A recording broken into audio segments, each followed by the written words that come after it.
Jumpa lagi di channel Inline Tamiya dengan konten baca komik langka Dacian Kuro 4 With Racer.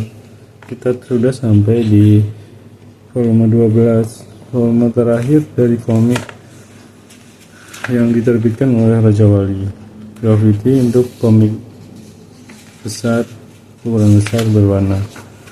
Di volume 12 ini judulnya adalah Kisah di Bukit Garam. Kisah di Bukit Garam.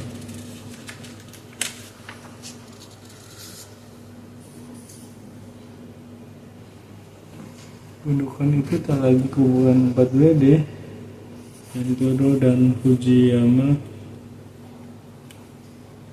akhirnya tiba di babak ketiga rintangan yang terbesar, Bukit Karang. Untung nggak ada mobil Das Warrior, asik nggak ada mobil YouTube. Kalau begitu, kemana mereka?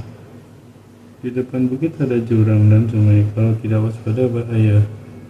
Garis finish di depan mata, tapi Cinkoro, Tankuro, tak ada seorang pun jalan. Ada tengkorak, wow tengkorak. Apa-apaan perancang arena ini cukup mengagetkan juga. Haji, monster apa lagi yang muncul? Goblok, ini kami tahu. Cinkuro, apa yang terjadi dengan kalian? Das Warrior akhirnya berkumpul dengan anggotanya, tapi tak bisa bergerak maju. Cari akal untuk menyeberangi sungai itu. Untung kita bisa bertemu di sini. Emperor kemasukan pasir, keadaannya cukup mengkhawatirkan. Dan Kuro, oh Fujiyama juga jaga putri. Kita telah berusaha mencari cara untuk menyeberangi sungai, tapi tak berhasil. Kok begitu? Ini kan cuma pertandingan. Sejak kapan mereka jadi teman baik? Tahu tuh. Cari lebih teliti ya. Aku harus menang. Putri, aku sudah janji pada kalian untuk menang. Kalau tak mau jadi cadangan, harus menang. Cadangan? Itu mana mungkin cadangan? Mereka amat kuat. Apa? Hah? Mengapa Putri? Kemana kemampuan teguh tercintaku? Kakak, ya ketua rupanya. Hebat sekali. Kan pasti bocah ingusan dari klub Das Warrior. Kurang ajar, enak saja memanggil bocah ingusan. Hah, kau? Kau kenal ya? Hah, kamu rupanya. Gak disangka dia juga ikut lomba. Dia adalah ketua regu Das Warrior yang dulu dibentuk kakakku. Hah? Kau kembali lagi? Apa kabar Inko? Anda datang untuk sedikit mengajari kalian. Aku datang untuk sedikit mengajari kalian. Melewati rintangan itu, seorang pelancong yang tidak bisa pulang telah memberitahu aku tentang jalan yang tak bernama, menaik ke langit dan lewat jalan di atas gundukan itu. Ingat itu dan sampai jumpa di final. Apakah dia senior kalian? Itu organisasi putri. Kami tak bisa ikut dan harus berhasil. Aku juga jangan berikan dia. Kita harus berhasil. Jaringan tiba-tiba jadi terputus karena kedatangan seorang misterius.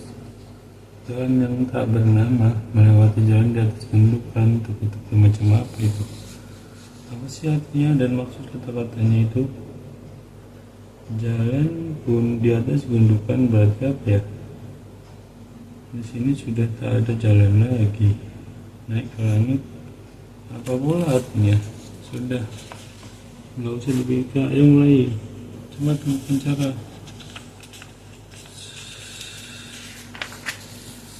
Aku nggak ngerti. Gawat, pertanyaanku nggak boleh terlalu lelah. Dia gampang stres. Teka-teki ini harus segera dipecahkan. Wah, tengkorak.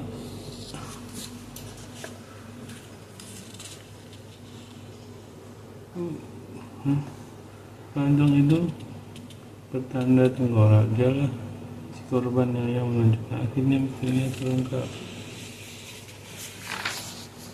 Hai, bagaimana Pandu?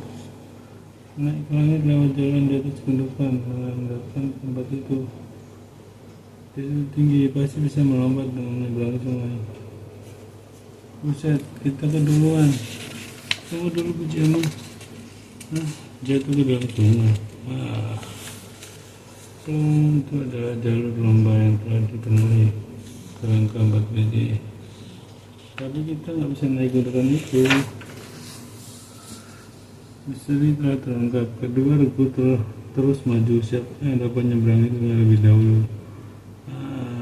Bahaya. Kau tahu caranya, dan kita harus menang demi itu, Putri.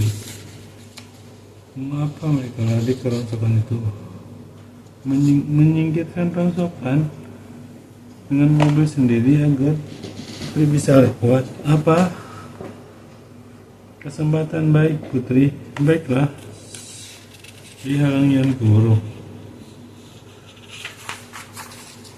Iya, Emperor, jangan nyalip. Habis nggak ada jalan lain. Oh, kau Yan Guru. Kamu tidak menghalangi sebelum jalan dibersihkan. Tak sebuah mobil pun bisa menyeberang. Baiklah.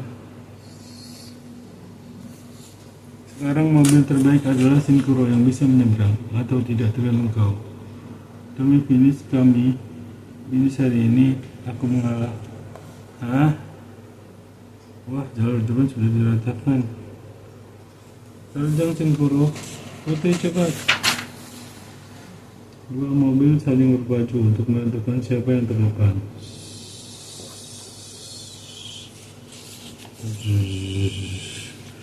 Mereka saling menempel ketat.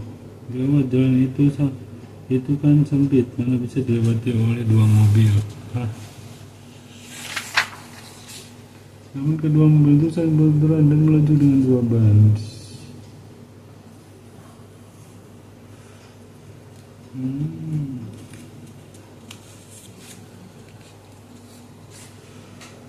Mereka siap menerjang sasaran. Gila, mereka bisa berjalan dengan beringan begitu, benar-benar hebat. Tepat di ujung papan itu mereka melakukan loncatan yang manis dan melayang ke titik sasaran. Berhasil, mereka terbang melewati sungai dan mendarat dan posisi miring. Bingung, terjang terus sampai garis finish. Putri, ayo maju terus. Loh, kok nggak mau bergerak? Tadi mendarat ke roda sebelah mana? Kenapa lagi? Mobilnya kok jadi lambat begitu? Berhenti. Waduh, mereka berhenti di depan garis finish. Badan rodanya bengkok. Kalau begitu, 10 mobil gagal semua. Rupanya kedua mobil tak sanggup mendaratan dengan dua roda. Ternyata ke 10 mobil yang diberi tarung jadi gagal semua melintasi rintangannya.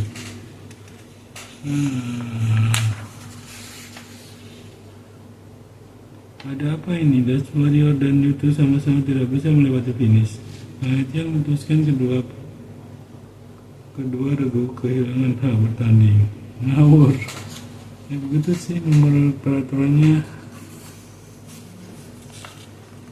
Butet banget, kami sudah menjadikan seru. Mereka nggak boleh kehilangan hak bertanding.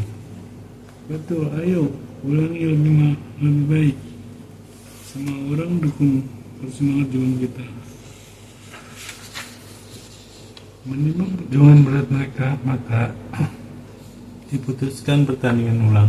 Tapi di babak ketiga ini harus diwakili oleh peserta yang masih tersisa. Wah, cuma aku dan Putri lagi yang berlomba. Kemenangan milik kami. Putri habis dia. Gawat, aku sudah nggak punya keberanian. Mana Pankuro? Waduh. Hei, mana Pankuro sih? Wah, tapi dia masih di sini. Untuk pertandingan ini dipilih area kejar angin. Ini baru asik. Mereka harus melewati jalur lomba yang berada di bawah kincir angin. Dalam pertandingan seperti ini, kita harus berusaha menghindari putaran kincir angin. Sinkro yang begini, ini si kecil. Siap di tempat masing-masing. Siap. Siaran dan kru belum muncul juga. Kemana tuh anak? Sinkro telah start. Tolong dia kok diam saja. Apa sih yang ada di otaknya? Tangan kepala lagi di depan. Bagus Putri. Wah, Dashwarder berusaha mengejarnya. Kok jadi bahan? Pasti ada lagi yang gak beres. Wah, mobil Sinkro namanya terlalu dekat dengan kincir angin. Itu bagian yang paling bahaya dalam lomba ini. Sebab kincir angin memiliki medan magnet yang begitu besar. Jika terlalu dekat, maka kemampuan mobil pun berkurang akibat daya sedot alat itu. Apabila kincir bersentuhan dengan mobil, maka motor dan mobil akan berhenti. Kenapa nggak bisa dibilang dari tadi? Dan kemampuan Sinkro seharusnya bisa melewati dengan selamat. Tapi gimana lagi? Startnya saja terlambat. Cara dia mengangkat mundur juga tak stabil. Sinkro tidak bisa berkonsentrasi karena ban kuro nggak ada di sampingnya. Mereka saling bermain bersama dan begitu akrab. Kalau begitu kita cari ban kuro. Benar, sebagai pembangkit semangat Sinkro. Ban kuro kau di mana? Ban kuro bego sekali.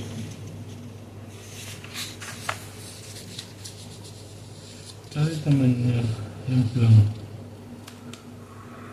Dasarnya ini.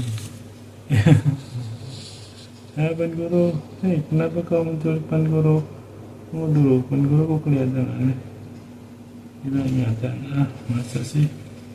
Mungkin dia shock karena mobilnya masuk ke sungai. Dia kembali ke wujud semula. Tunggu dulu, cara terbaik untuk memulihkan tenaganya ialah ini lingkaran apa? Coba pakai begitu metode kejutan ini. Ban guru paling suka rock and roll. Beri dia gitar. Enggak bisa, Jangan dulu pikirkan keadaan kita, lihat dulu pada Sinkro. Apa dia selamat atau dia mendapat tantangan? Sinkro semakin lemah. Sinkro, ban guru. Jangan kelihatan bego kayak gitu. Kasih dong dia gaya. Beres. Wah, mengapa dia mengajak aku duduk? Gila, sekarang malah mengajak aku tidur. Aneh, nggak biasanya ban guru begitu. Sinkro lihat ke sini ya. Sinkro terkenal baling-baling kincir angin. Lagi ngapain sih? Lihat tuh keadaan Sinkro, tamu ini mengkhawatirkan. Come on baby, sadar dong. Ini lomba penentuan. Kalian kewalahan. Apa maksudmu? Wow, sekian cerita komik langka Sinkro 4 BDRS kali ini. Jika kalian suka dengan konten ini, yuk subscribe yuk. Terima kasih dan terima subscribe. Salam Inline Tamiya.